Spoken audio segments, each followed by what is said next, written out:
Hello everyone, my name is Michael Sana. I started working on Linux and security a long time ago, and particularly on Landlock more than 5 years ago. At first, it was a personal project motivated by personal needs. I wanted to take control of my own data, to be able to know which applications were able to access some specific files. Then I continued this work with my previous employer, the French National Cybersecurity Agency, and now with Microsoft. This case study comics illustrates what is a common issue with current traditional Linux workstation. It says if someone steals my laptop while I'm logged in, they can read my email, take my money, and impersonate me to my friends. But I believe they can't install drivers without my permission. That is very true. And you can think about your personal pictures, your bank document, your SSH key, PGP keys, email, and so on. The thing is, the security for traditional system is designed to protect the system, not the user and his or her data. So, what is it about? This talk is not about kernel protection. Bug fixing, integrity hardening, kernel attack solution, all this stuff are very important, of course. But this talk is focused on access control and risk mitigation for user space developers to protect their users. The idea is to limit damage of exploited bugs, which may be known or not, fixed by ongoing update or not. The audience is mainly application developers, system administrators, power users, hackers, privacy-protecting people. As developer, we are responsible for what we put in the hand of our user. So here's the plan. This talk focuses on the user unlock by user space, explaining the rationale behind the design, how backward and forward compatibility are handled, what features are currently available, and what could come next. The state of security for application nowadays. The initial assumption is mainly the Trusted Computing Base, TCB. Applications chosen by users or system administrator are trusted from the user point of view. In a system, at least some user space application must be trusted.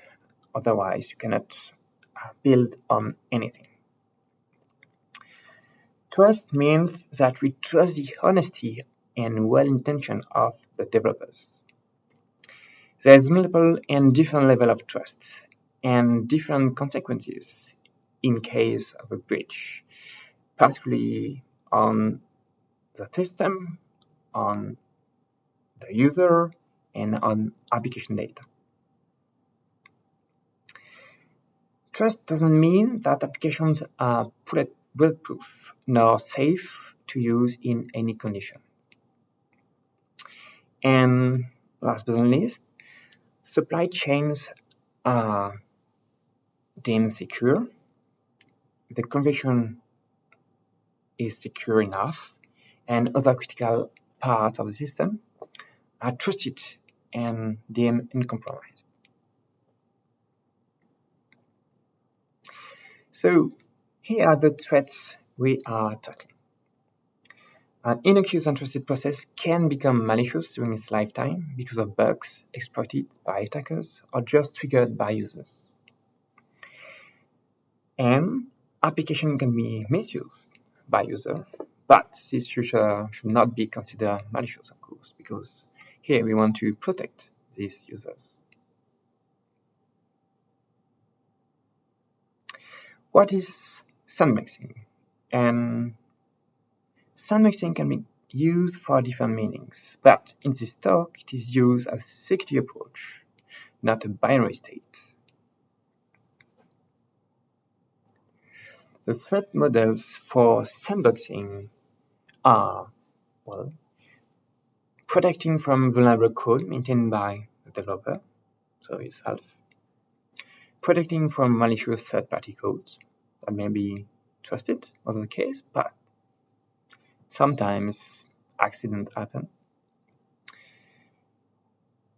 And last but not least, the threat model can be defined by the developers as it fits best for a specific application. Why do we need sandboxing? Perfect security doesn't fit with pragmatic development. Bulletproof and useful software is costly, not only with money, but with time, developer, and skills.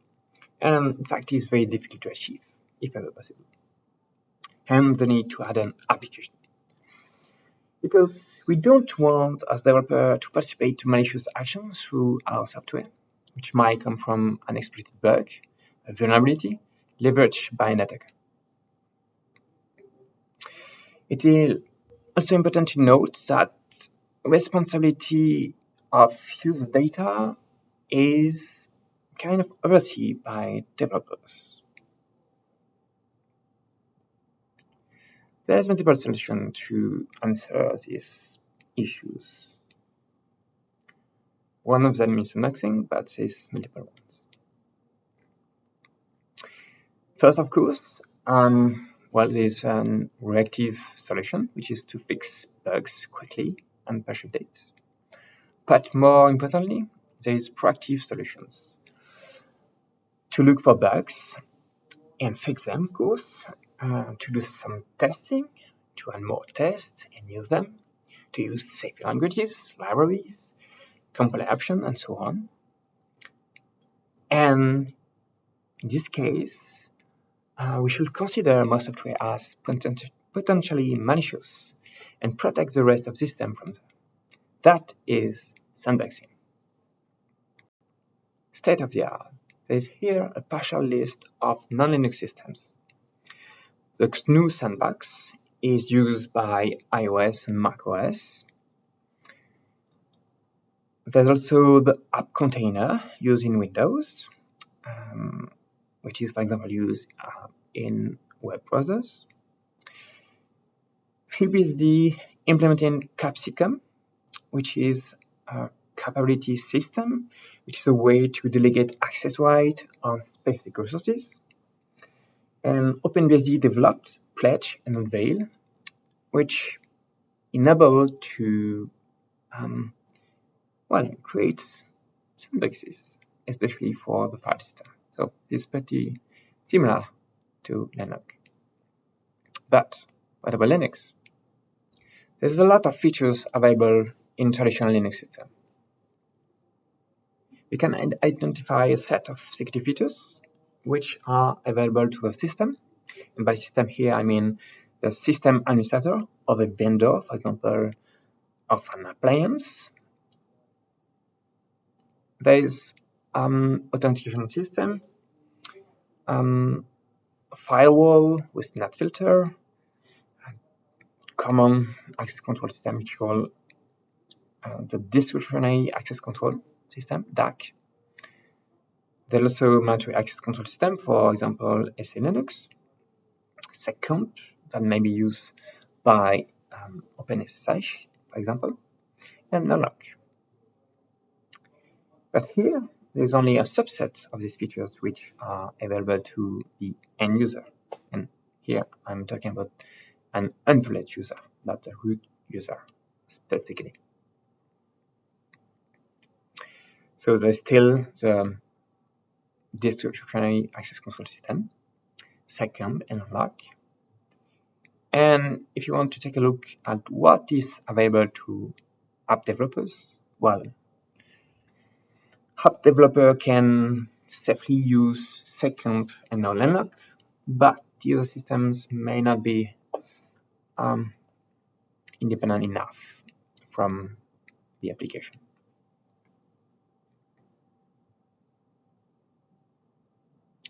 We can now compare different kind of sandboxing implementation. There's 4 categories here. The first one is performance. Performance is relative performance. For example, to exchange data between sandboxes or between the host system and a sandbox. For example, to exchange files. The fine-grained control category is to identify systems that enable to set specific access rights on specific resources, for example, to be able to read files, to list directories, to do specific octal, and so on. The embedded policy category means to be able to embed a full standard policy in an application. So that is really targeting app developers. And the unfledged use category is to identify mechanisms that can be used in an unfledged way, which means that they don't need special Linux capabilities or system configuration or SYD binaries. So when we think about compartmentalization, we may think about virtual machine. These are great tools, but they're not what we're looking for sandboxing. There's no easy way to exchange data between virtual machines, except if you rely on the network, or if you share a full block device, or if you share a specific file system between virtual machines or virtual machine and the host. Well, virtual machines are not designed to do access control with fine-grained control. Well, you cannot embed virtual machine in an application, and most of the time, running virtual machine requires some privileges. An interesting access control system is SNLinux, but that may be the same for AppAmos, Mac, or Tommy. These are implemented in the Linux kernel, so they are performant. There's a fine-grained control way to set permission on processes, user, and files. You cannot directly embed a security policy in an application because, well, security policy is designed to be enforced at the system level, most of the time at boot time. And SNLinux, well, require root privileges to be able to enforce the security on all the processes of the system. Then there's containers, and especially namespaces. They're designed to be performant. There's some issues potentially with network namespaces. Well, namespaces are not an access control system per se, so you cannot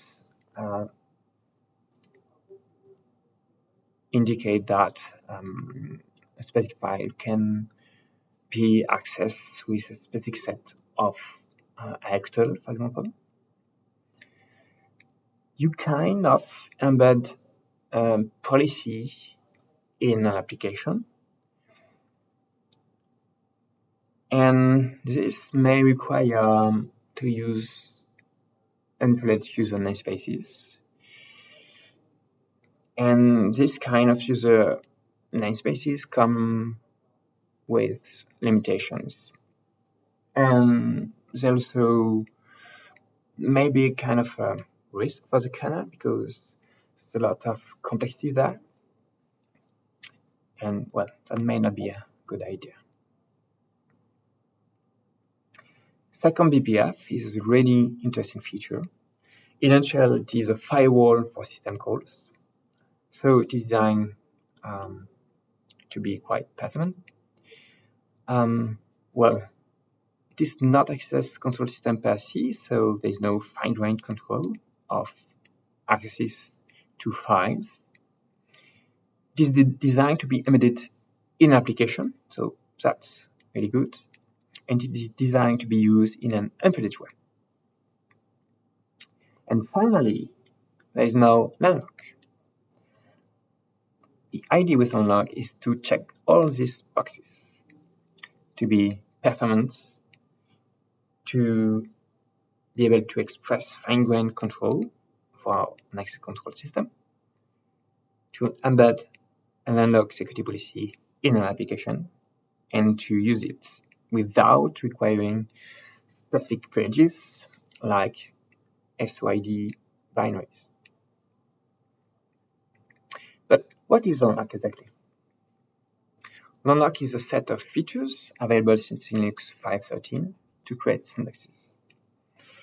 It is a way to restrict ambient write according to the kernel semantic, for example, to restrict access to the file system for a set of processes, because seccomp is not an access control system.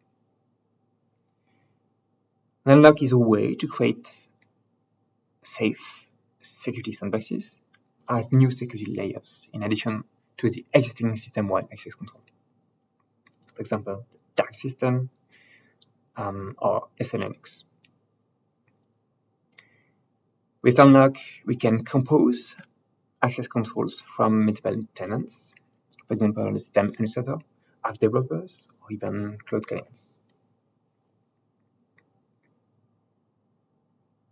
The limitation is that it is a kernel feature, so there is no user space semantic here. For example, there's no way to filter in any efficient way dbus communications. This should be implemented well in user space. Here are some use cases. Landlock is interesting for built-in application sandboxing and sandbox managers, maybe.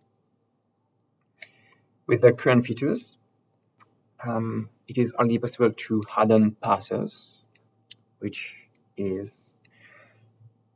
really important because they take interested inputs most of the time. With the current implementation, it is also possible to restrict application with limited file renaming and linking. We'll see later specific limitations here. And it's also interesting for monolith application dealing with different level of confidentiality, which may be the case for web browsers dealing with different websites, different domains, and for example, for specific services dealing with different user accounts.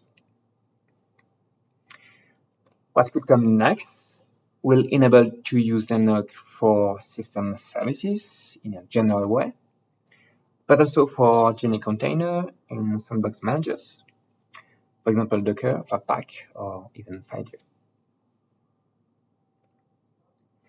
The current access control features are focused on the file system.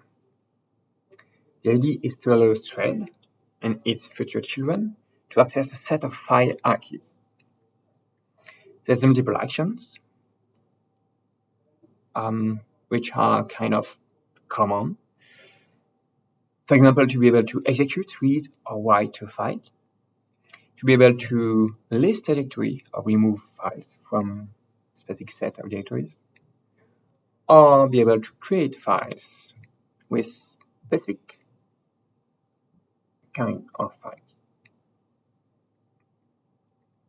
There's some limitation with the current implementation, and this is due to the minimum viable product approach, which was used to merge the current core part of Landlock in the kernel. The first limitation is file reparenting, which means to name or link a file to a different parent directory. This kind of action is always denied in a sandbox. created with Landlock. And kind of similar limitation, there is no way to change the file system topology from inside the sandbox. For example, to do arbitrary mount points and stuff like that. However, a sandbox could still use the root system call, which may be useful for security purposes. Automatic hierarchy restriction. Because Landlock is designed to be used in an unprivileged way, we need to handle composition of layer of policies, which means to have multiple sandbox layers. All applications, including shells, are allowed to create their own sandbox, which may create hierarchies of sandbox. For example, if your desktop shell creates a sandbox, and then you want to launch a web browser, which may create its own sandbox too, then there is two levels of sandbox. Then there is a hierarchy. And what is important here is that a sandbox can only drop more accesses, not gain more accesses, of course. Otherwise, it will be a privilege escalation. And to avoid other privilege escalation, it is also forbidden to access parent or sibling sandbox processes. Introspection, well, mainly using ptrace of processes not in child sandbox or the same sandbox, is forbidden. Indeed, introspection could lead to impersonation, which may be used to bypass a sandbox security policy. Let's see an example. There's the first process here, P1, which may create a new process P2, and then this process P1 wants to sandbox itself. So it can create a new sandbox. So it is a sandbox creator, which creates a sandbox domain. But in this case, P2, which was created before the sandbox, is not in the sandbox. So the sandbox hierarchy is different from the process hierarchy. If P1 now creates a new process, P3, then this process will automatically be restricted by the sandbox domain created by P1. But this P3 process can also create a new sandbox, nested one. And in this case, the restriction from the first sandbox and the second sandbox are all enforced on P3 and all its new children. Like for example here, P4. So now let's see a demo.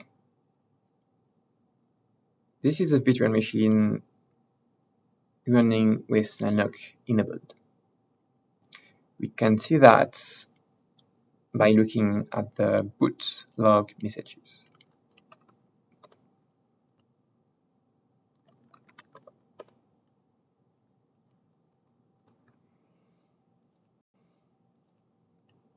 So I'm logged as root, and I will do this demo as root, but I can do the same with any other users. But it is interesting because root most of the time can do anything. In his case, I will be able to restrict even the root user.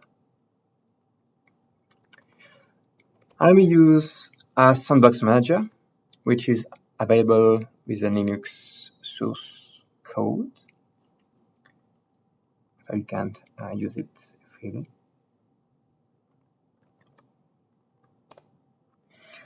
This Sandbox Manager is a simple helper which can take multiple arguments as environment variable.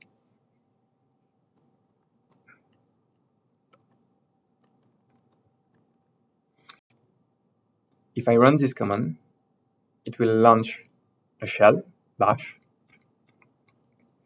which will then only be allowed to access in a read-only way /bin, /user, /proc, and so on. And in a read-wide way, /dev null, /dev full, and /tmp. Okay, we are now in a new shell. Let's look at some properties of this process.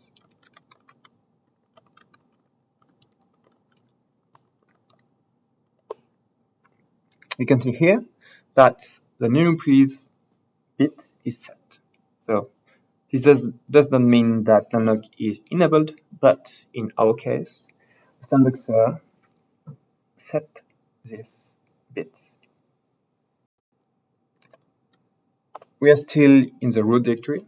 However, because it is not listed in the directory that we should be allowed to have access, we cannot list the content of this directory. And it is the same for the / directory. We can also try to create a new file on the current directory, and this is not possible. However, we can list the /tmp directory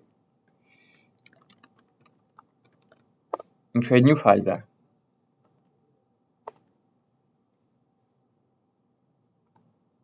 Last but not least, we can test if we can impersonate some important processes, for example, the init process. And you can see that it is not allowed anymore. But if we go out of the sandbox,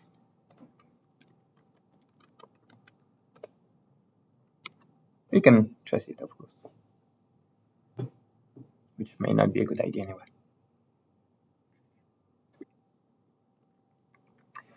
Thanks to security policy computation, we gain a lockless confusion development. There is no bottleneck because of one global policy, which may, for example, be the case with a global SLNX policy. It's also easier to maintain a set of small policies. And because policies can be embedded within the code, we get security policies tailored to an application. Developers know how it works and what is required. So that makes sense. And of course, this can be kept in sync with evolving business logic over time with updates. And this can also enable to dynamically build security policies according to application configuration, and then be able to adapt to this configuration.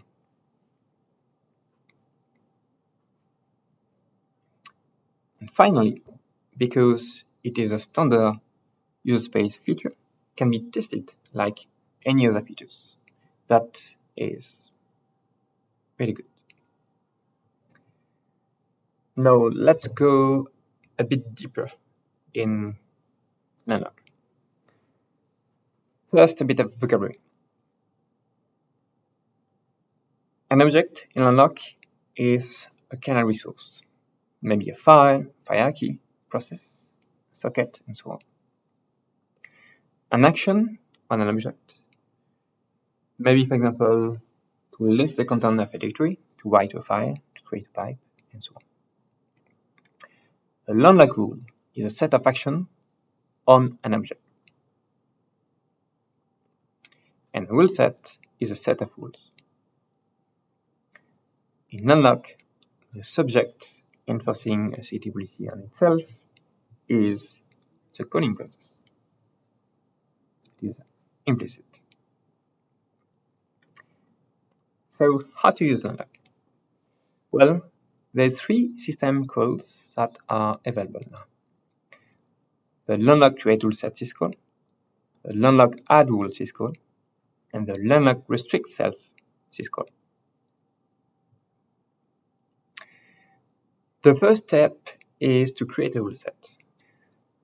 You need to define a set of access that will be denied by default. Then you call the syscall that creates a rule set, and you gain a new file descriptor, which is a rule set file descriptor. The second step is to add rules. Here, we define a path beneath rule, which contain a set of allowed accesses, and identify a file hierarchy thanks to a file descriptor. Then we add this rule to the rule set file descriptor thanks to the Landlock add rule syscall.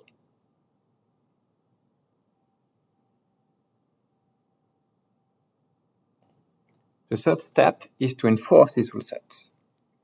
And because Landlock is an unprivileged access control system, we first need to pledge to the system, to the kernel, that will not gain new privileges. For example, by executing an SOID binary. This is achieved thanks to the new privs command. And then we can enforce the rule set on the calling process thanks to the Landlock restrict self with the rule set file descriptor. There's multiple developer tools. First, libcs.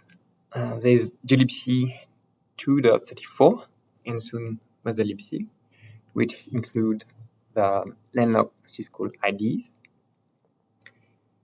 Strace, which is really useful for debugging and now support Landlock syscall arguments. And there's two interesting libraries, one written in Go and for Go development, and another written in Rust for Rust developments. And one important point is the compatibility. Kernel compatibility. The problem here is that application developer may not be aware of the kernel on which the application will run. It is better for users to implement best effort security, which means to use available sandbox features as much as possible. But if there is none, well, most of the time you want your application to run anyway. Landlock will gain new features over time, so application must be prepared to run on newer kernel.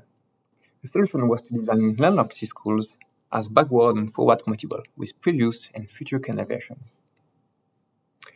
Let's see what is backward compatibility. Backward compatibility is, for example, running application developed for a new kernel on an old kernel. The solution is to rely on the ability to probe the kernel to get the Landlock ABI version, which indicates the sandbox features supported by the running kernel. And then your space library can map kernel features according to this Landlock ABI version. The other side is a future-proofness. Running application developed for an old kernel on a new kernel. The solution, well, is mainly imposed by the Linux kernel API that must always be compatible with previous version. With Landlock, we also use extensible structs as syscall argument to enable flexible addition of future features. A struct can be larger than expected, but the unknown fields must contain zeros. This is why we not only add the rule set attribute structure, but also specify the size of the structure. And another important point for future-proofness is to add optional flags, which are here. And they're all set to 0. The kernel roadmap for Landlock is an ongoing effort. But here's a summary. In the short term, the idea is to improve kernel performance for the current features, but also to add the ability to change the parent directory, to reparent the file, like we saw in the previous slide. The medium-term roadmap is to add other features to this debugging, to extend file system access control types to address the current limitations, and to add the ability to follow a deny listing approach, which is required for some use cases. In the long term, well, there's a lot of features, but some of these features are to add minimal network access control types, and add the ability to create file descriptor capabilities compatible with capsicum. Of course, I'm sure you have a long wish list. Please share it. Let's wrap up. Landlock empowers developers to add on the application and protect user data by managing tailored and composable security policies. New kernel releases will lift current limitation, improve performance, and bring new sandboxing features. There are also high-level Go and Rust libraries, a mailing list, and a website. Thank you for your attention, and feel free to ask any question on the chat.